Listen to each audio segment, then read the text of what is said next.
dulu, barangkali itu sudah ada catatan, pertanyaan dan komentar, mungkin bisa nanti sampaikan pada poin-poin diskusi. Baik, untuk sesi berikutnya ini lebih jelas kepada Pak Direktur Dana Transfer Umum Kementerian Keuangan yang akan menyoroti bagaimana konsep DBH di dalam revisi Undang-Undang 33 tahun 2004. Untuk waktu dan tempat kami silakan pada Pak Direktur menyampaikannya mungkin lebih 20 menit. Terima kasih Pak Moderator, Pak Sudira. Assalamualaikum warahmatullahi wabarakatuh. Selamat sore Bapak Ibu semua.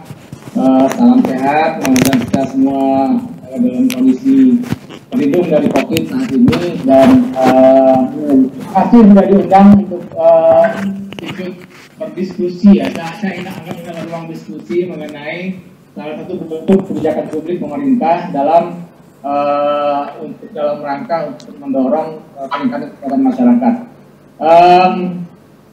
Mungkin kalau saya lihat dari judul di undangan, saya diminta untuk berbicara mengenai konsep revisi dari Undang-Undang 33 tahun 2004. Tapi mungkin ingin saya share bahwa saat ini memang konsep Undang-Undang revisi Undang-Undang 33 ini memang sedang dibahas, tapi dibahas dalam hal masih dalam bentuk wacana-wacana yang masih menerima masukan dari banyak pihak. Seperti yang ini juga, ini kami juga mendengarkan masukan dari berbagai pihak, kira-kira apa nih yang harusnya diubah di dalam konsep dan berbagai hasil kita. Jadi mungkin nanti saya dalam diskusi ini akan menjadi lebih banyak mendengar daripada saya memberikan apa yang akan direvisi undang-undang, karena memang prosesnya masih di dalam proses melakukan analisa apa yang harusnya terbaik kita ubah di dalam revisi undang-undang ini. Bapak Ibu semua, jadi kalau hari ini kita bicara masalah DBH, tentu ini memang DBH ini bisa lanjut aja, next slide aja, next slide.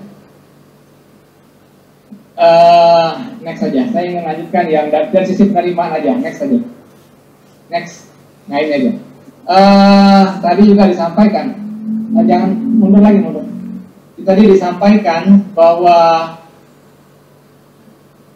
memang penerimaan DBH kita ini memang fluktuatif, karena dia memang sangat dipengaruhi oleh variabel-variabel di luar kemampuan kita, seperti harga minyak, ICT dalam hal ini. Kemudian kalau dia pajak itu dia dipengaruhi oleh kondisi perekonomian, tidak hanya perekonomian dalam negeri, tetapi juga perekonomian di luar negeri. Terutama kalau misalnya pajak PPh pasal 25 ini tentunya kan akan sangat dipengaruhi bagaimana kondisi perekonomian pada saat itu. Jadi kalau lagi webinar nih. Dia inline dengan kami lagi webinar penerimaan negara. Jadi kalau si penerimaan negara yang lagi tinggi, tentunya dampaknya kepada pemerintah daerah atau daerah penghasil bos. itu juga akan berdampak positif. Artinya ada potensi penerimaan yang lebih besar dari sisi penerimaan pajak maupun dari sisi PNBP-nya dalam hal ini adalah sumber daya alam termasuk migas. Nah, memang ini ada sisi merugikan, ada sisi menguntungkannya. Sisi merugikannya adalah itu artinya daerah akan kesulitan di dalam melakukan penyesuaian atau dalam penganggaran, karena pada saat dia turun, nah seperti kondisi di tahun 2020, APBN juga mengalami pemotongan yang cukup signifikan, dampaknya juga ke DBH juga mengalami pemotongan cukup signifikan. Jadi tadi Bapak Ibu semua yang di daerah sudah melakukan perencanaan, melakukan kontrak, melakukan rencana belanja, termasuk semuanya harus dipotong. Nah, tapi sebaliknya yang terjadi kalau ada windfall, ya tentunya ini memberi ruang untuk belanja yang lebih besar. Jadi memang Bapak Ibu dari sisi kemampuan belanja di daerah ini naik turunnya ini memang sangat berpengaruh. Ini juga berpengaruh pada sisi pemerintah. Maka terjadilah adanya kurang bayar atau lebih bayar tadi. Jadi kalau dia harganya ternyata penerimaannya lebih tinggi, misalnya penerimaan pajak orang pribadinya lebih tinggi daripada yang dicanangkan di dalam APBN, ya tentunya ini akan menjadi potensi kurang bayar. Nah, ini memang salah satu yang menjadi isu besar adalah penyelesaian kurang bayar dan lebih bayar ini, DBH ini. Ini saya kira sudah menjadi, kita semua sudah tahu bahwa terutama dalam kondisi COVID ini, beberapa daerah mungkin jangan-jangan Kaltim juga masih ada kurang bayar yang belum diselesaikan.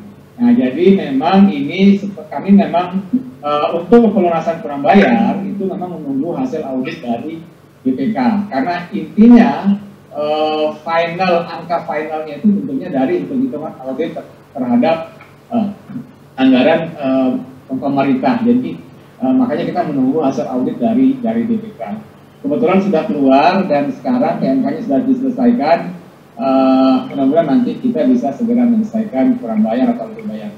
Tetapi ke depan kebijakan untuk penyelesaian kurang bayar lebih bayar ini adalah dismoothing. Artinya kita akan meminimalisir atau melakukan manajemen pelunasan kurang bayar yang ada. Jadi dari sisi pemerintah daerah yang memiliki sisa pajak DBH yang belum diterima, tentunya itu akan lebih memudahkan teman-teman di daerah dalam membuat perencanaan.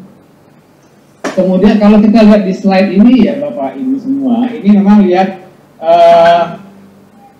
yang di chart, karena mungkin ini agak terlalu banyak wordnya, kata-katanya, tapi saya lihat aja chart aja. Ini memang saya sampaikan tadi.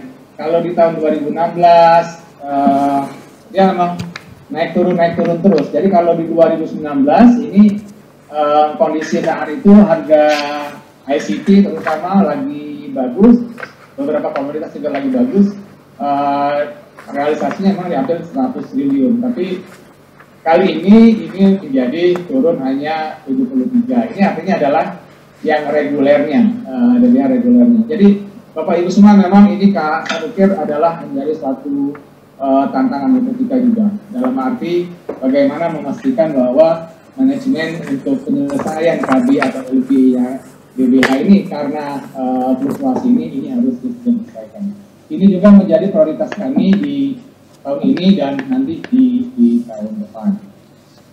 Nah, kemudian tadi juga disampaikan dampak dari DBH atau khususnya TKDB. Memang kalau dalam banyak paper, saya pikir hasilnya memang agak beragam, tapi beberapa ada mengatakan bahwa transfer fiskal kita tidak selalu berhasil mendorong pertumbuhan ekonomi di daerah masing-masing. Walaupun channelnya akan banyak, artinya bagaimana channel dari transfer ini yang terhadap indikator makro di daerah, ini channelnya mungkin akan ada banyak channel, tapi secara umum beberapa kajian mengatakan ini adalah menunjukkan perlunya ada suatu perbaikan dari model kebijakan transfernya. DAU salah satunya sudah banyak yang mengusulkan bahwa rumus DAU-nya mungkin harus diperbaiki. Kemudian DBH misalnya tentunya harus dilihat lagi sisi keadilan misalnya, apakah ini sudah cukup adil bagi daerah-daerah penghasil. Artinya memang harusnya daerah penghasil mendapatkan persentase yang lebih besar. Tetapi lagi juga harus dilihat dari sisi keadilan untuk daerah-daerah yang non penghasil. Jadi ini memang dinamikanya cukup banyak. Dan isu keadilan memang ini menjadi sesuatu yang harus kita perhatikan. Tapi ingin saya ajak khusus untuk DBH Bapak Ibu semua. Mungkin kita harus lihat, kalau kita bicara dampak ya, kita kalau bicara dampak mungkin kita harus lihat lagi dari sisi DBH itu kita bagi dua. Kan DBH itu pertama adalah DBH pajak, kemudian satu lagi adalah DBH non pajak atau sumber daya alam. Nah ini di beberapa daerah itu memang agak beragam. Ada daerah yang punya potensi besar pajak itu relatif DBH-nya pajaknya lebih besar dibandingkan yang non pajak. Tapi sebaliknya kalau Kaltim tentunya dari sisi DBH untuk sumber daya alamnya menjadi lebih besar. Mungkin kalau kita bisa lanjut ke slide selanjutnya aja, lanjut lagi slide-nya. Lanjut lagi. Saya nggak mau, ini mungkin beberapa Bapak Ibu, saya yakin sudah pernah tahu ini tarif-tarifnya. Saya akan skip aja yang tarif-tarif ini, saya pikir kita semua sudah tahu. Lanjut aja. Lanjut lagi. Terus lanjut lagi. Oke. Ini adalah spasial dari distribusi penerimaan alokasi DBH ini tahun 2020. Jadi kalau kita lihat memang ya Bapak Ibu semua, yang paling tinggi itu kalau DBH pajak itu memang adalah DKI. Kalau DBH sumber daya alam tertinggi kalau kita lihat di sini mungkin bisa diarahkan ke DBH Kaltim. DBH sumber daya alam dari Kaltim itu sendiri itu hampir mencapai 8 triliun. Nah, kalau kita lihat lagi memang ini keputaran dari jenis-jenis pajak ini memang agak terfokus di beberapa daerah saja. Tidak semua daerah memiliki dari sisi penerimaan DBH yang besar, walaupun mereka bisa menjadi daerah-daerah penghasil. Kalau kita lihat misalnya daerah Jambi misalnya, itu Jambi juga menjadi daerah penghasil, tetapi porsi DBH-nya juga tidak terlalu besar, hanya sekitar 570 miliar. DBH pajaknya juga tidak terlalu besar dibandingkan dengan Riau yang memang jauh lebih besar. Nah, ini memang ada disparitas dari penerimaan alokasi DBH. Tetapi ini memang sangat dipengaruhi oleh produksi yang dihasilkan untuk sisi DSDA atau penerimaan pajak yang dikontribusikan di masing-masing daerah. Nah, ini tadi ada isu transparansi. Apakah perhitungannya sudah dilakukan secara transparan? Perhitungan DBH ini dilakukan sangat transparan. Makanya salah satu bentuk transparansi itu adalah alokasi DBH final itu berdasarkan dari perhitungannya BPK. Jadi karena BPK kan menghitung alokasi masing-masing daerah berdasarkan dari KL-KL yang dihitung. Jadi bukan kita yang menghitung, tapi sebetulnya berdasarkan dari KL-KL. Nah, ini juga dalam suatu kegiatan yang reguler itu juga dilakukan, ada namanya itu bedah kerja kertas perhitungan alokasi DBH migas dan minerba yang kita undang seluruh daerah penghasil. Jadi kalau dari transparansi itu sudah berjalan sebetulnya, artinya besaran alokasi ini pun tidak dilakukan secara tertutup oleh Kementerian Keuangan, tetapi dilakukan secara terbuka lewat itu disebut dengan bedah kertas kerja. Nah, jadi pada saat acara bedah kertas kerja itulah dilakukan semacam sharing informasi kepada teman-teman di daerah untuk berapa besar yang mereka dapatkan. Nah, saya ingin fokus ke Bapak Ibu semua. Saya ingin fokus kepada dampaknya tadi. Jadi bagaimana dampaknya terhadap kesenjangan, bagaimana dampaknya pada kemiskinan. Jadi saya ingin balik lagi mengenai kita bagi dua nih sekarang dari sisi DBH-nya, DBH pajak dan DBH SDA. Nah, kalau DBH pajak ini sebetulnya kalau kita lihat secara kalau DBH secara umum, kalau DBH sumber daya alam ini tentunya kalau kita lihat lagi ke literatur, biasanya kan daerah-daerah penghasil sumber daya alam itu memiliki kecenderungan penerimaan pajaknya lebih rendah dibandingkan daerah-daerah non-penghasil sumber daya alam. Kalau biasanya kan disebut orang itu yang resource itu. Tetapi kalau dalam kasus Indonesia, itu mungkin tidak selalu terjadi seperti itu. Karena kalau dengan mekanisme dana bagi hasil seperti ini, dampak dari DBH ini terhadap indikator makro seperti PAD, ini biasanya minimal, artinya tidak selalu berkorelasi. Karena berapapun besar effort dari Pemda untuk melakukan meningkatkan PAD atau tidak mengumpulkan PAD, itunya relatif tidak berubah DBH SDA-nya. Jadi DBH SDA ini tidak menjadi disinsentif untuk teman-teman di daerah untuk meningkatkan PAD. Tetapi pada kenyataannya PAD kita itu masih rendah. Untuk seluruh daerah itu masih rendah. Saya tidak punya data untuk daerah-daerah penghasil, tapi biasanya sama, daerah penghasil dengan non-penghasil itu relatif PAD-nya masih rendah dibandingkan dengan TKDD. Kalau kita lihat DBH juga sama, DBH SDA itu tidak berkorelasi dengan performance dari PAD di daerah. Tetapi ada hal yang menarik, yaitu dari sisi kemiskinan. Nah, ada kecenderungan bahwa daerah-daerah yang memiliki sumber daya alam yang lebih tinggi itu biasanya punya kecenderungan penduduk miskin yang relatif cukup banyak. Saya kira ini yang perlu menjadi perhatian. Artinya, dari sisi kebijakan, kebijakan sumber daya alam, DBH sumber daya alam kita itu harus diarahkan menjadi sesuatu yang terkait dengan sistem kinerja. Nah, kinerja Pemda, kinerja teman-teman kita daerah tentunya harus bisa memastikan bahwa alokasi DBH tersebut benar-benar bisa digunakan untuk mengurangi kemiskinan, kemudian belanja yang produktif, supaya ini terjadi adanya leverage untuk pembangunan ekonomi. Nah, ini saya kira itu menjadi tantangan juga.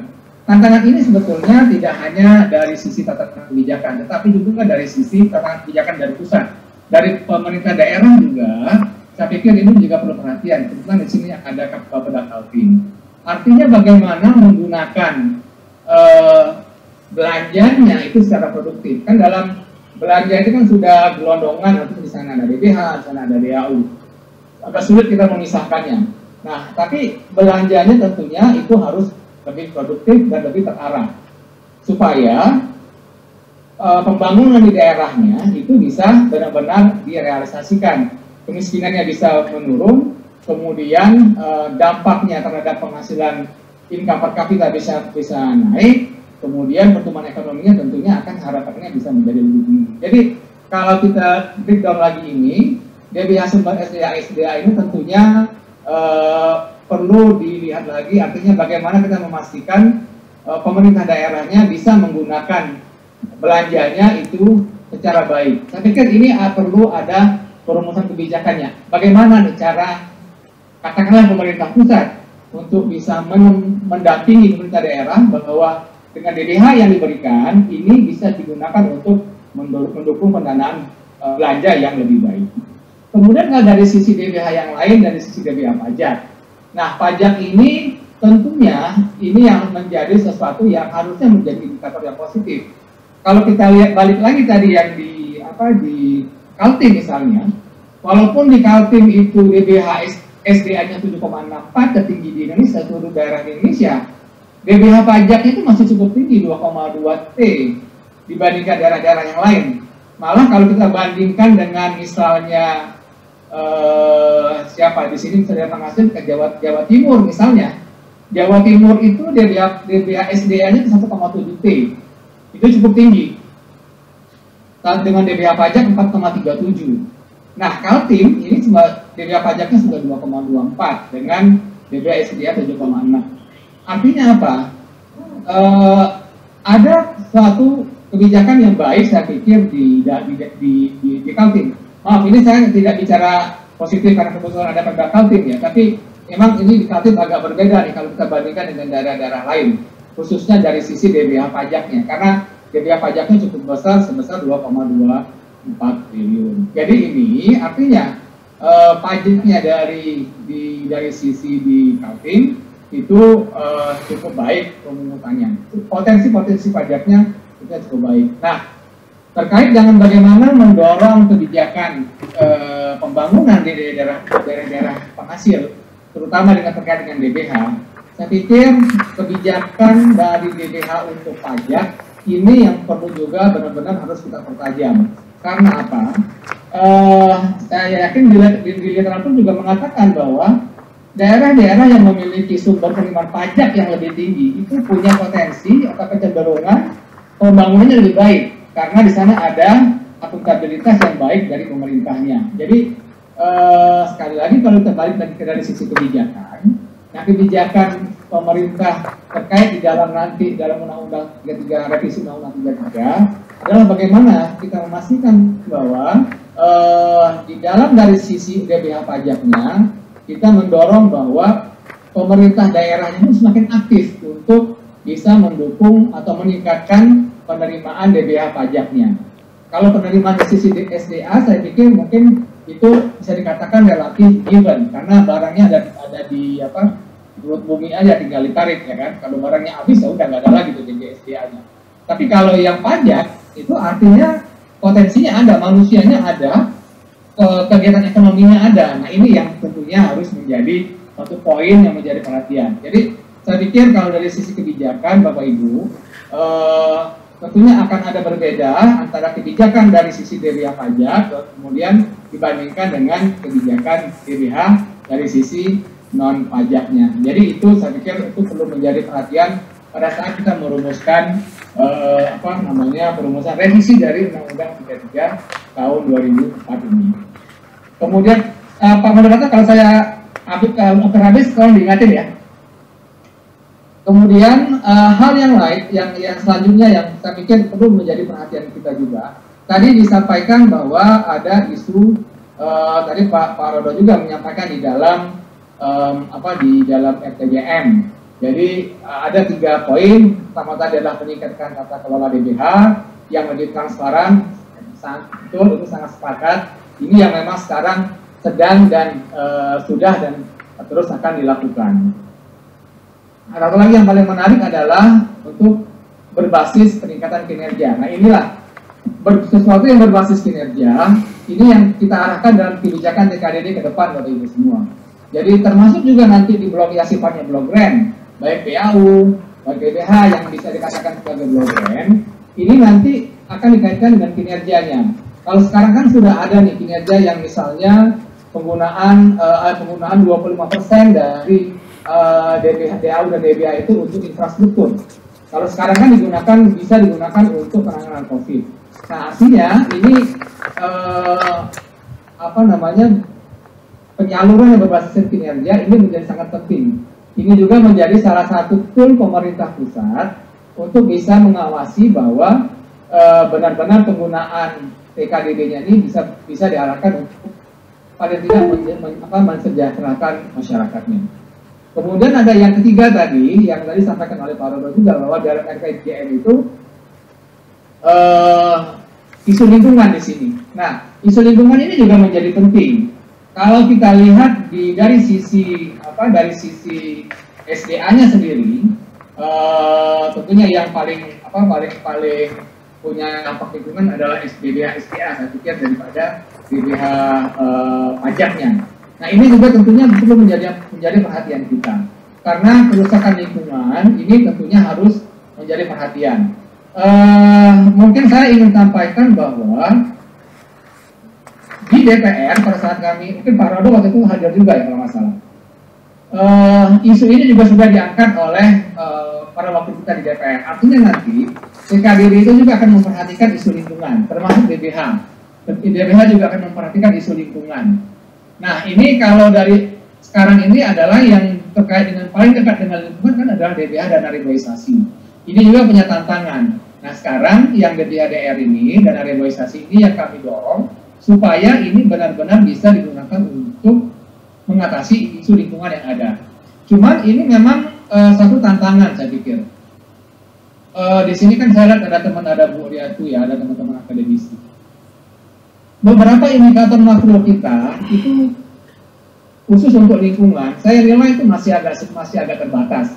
Biasanya kalau teman-teman itu menghitung lingkungan, biasanya menggunakan dari sisi luas hutan, atau biasa mungkin beberapa dari luas area kebakaran yang menggunakan hotspot. Tetapi indikator-indikator lingkungan yang lain ini sangat-sangat terbatas. Nah inilah makanya saya pikir perlu juga nanti mungkin dari Bappenas mendorong teman-teman peneliti atau perencananya mulai memikirkan indikator-indikator lingkungan yang lain. Kalau sekarang itu ada indikator sampah misalnya, yang relatif memang lebih gampang dihitung. Tetapi untuk suatu kerusakan lingkungan yang sifatnya berdampak ke hajat hidup orang banyak, seperti kerusakan hutan, kerusakan daerah aliran sungai, deforestasi, itu kayaknya perlu ada hitung-hitungan yang lain ya. Saya mengusulkan kayaknya perlu dipikirkan nih indikator-indikator lingkungan yang lain, supaya nanti kalau kita memang ingin memusatkan kebijakan di sisi lingkungan, kita punya alternatif untuk menghitung dampaknya terhadap lingkungan. Nah, ini yang sekarang memang agak sulit untuk menghitung dampak kerusakan terhadap lingkungannya. Kalau dalam kajian makro kan kadang-kadang menggunakan dampak terhadap karbonnya, tetapi secara mikronya itu kita biasanya nggak terlalu banyak untuk datanya. Jadi memang ke depan terlepas di luar dari revisi Undang-Undang 33 ini, saya pikir untuk kalau kita ingin mengarahkan bahwa DBH ini juga bisa diarahkan untuk menjaga lingkungan, tentunya dibutuhkan indikator-indikator lingkungan yang penghitungannya transparan dan saya pikir benar-benar bisa dipertanggungjawabkan. Saya pikir itu juga menjadi sesuatu tantangan yang menjadi tantangan kita semua lah untuk bisa memastikan bahwa kita punya alternatif untuk indikator lingkungan. Kemudian hal terakhir yang ingin saya sampaikan, masih di area DBH, ini adalah transmisi DBH terhadap indikator-indikator tadi. Tadi saya sampaikan tadi ada isu kemiskinan, ada isu PAD. Nah, ini sekarang transmisi terhadap pertumbuhan ekonominya. Kalau kita lihat beberapa daerah penghasil itu ternyata pertumbuhan ekonominya memang tidak terlalu tinggi juga. Kalau kita lihat Riau, kebetulan di slide saya nggak ada pertumbuhan ekonominya. Di Riau itu juga pertumbuhan ekonominya tidak terlalu tinggi juga. Baik dari sisi growth-nya, maupun dari sisi delta-nya, maupun dari sisi size-nya. Nah, ini juga tentunya menjadi perhatian. Saya nggak punya data yang Kaltim, tapi biasanya juga secara size tidak terlalu tinggi. Tapi secara growth, kalau pas ada kenaikan harga komoditas yang signifikan, biasanya deltanya cukup tinggi kalau dari sisi growth-nya, tapi dari size-nya tidak terlalu besar. Nah, ini juga saya pikir menjadi tantangan juga. Artinya, kalau kita ingin mengatakan bahwa TKDD, termasuk DBH, belum memiliki dampak terhadap pembangunan ekonomi, tentunya ini ada channel transmisinya. Nah, channel transmisinya ini yang tentunya harus kita lihat, kita dalami lagi. Saya pikir ini penting, karena ini akan menjadi suatu formulasi kebijakan. Artinya apakah desain DBH-nya harus perbaiki atau ada desain dimensi lain yang harus kita perbaiki. Saya kira itu penting. Maka saya pikir dalam rangka kita diskusi ini ada teman-teman dari para akademisi juga, isu dari channel transmisi ini saya pikir kita perlu ada semacam pencerahan juga. Dan kami juga akan sangat tertarik nih nanti kalau ada dari teman-teman yang punya kajian atau penelitian terhadap isu ini. Saya kira itu ya dari saya, Pak Moderator, Pak Sudirang. Singkat, saya terus terang tidak punya slide terlalu banyak, tapi saya ingin beberapa poin tadi yang ingin saya share dengan Bapak Ibu semua yang ada di sini. Saya kira saya tutup selesai dulu sini dulu, nanti kita bisa diskusi lagi pada saat sesi tanya jawab. Mohon maaf nanti mungkin saya agak in out ya, karena kebetulan jam 3 saya ada yang lain juga. Sekali lagi terima kasih banyak. Assalamualaikum warahmatullahi wabarakatuh. Waalaikumsalam warahmatullahi wabarakatuh. Terima kasih Pak Direktur yang telah menyampaikan informasi yang sangat penting tentunya buat kami sebagai pendahulu.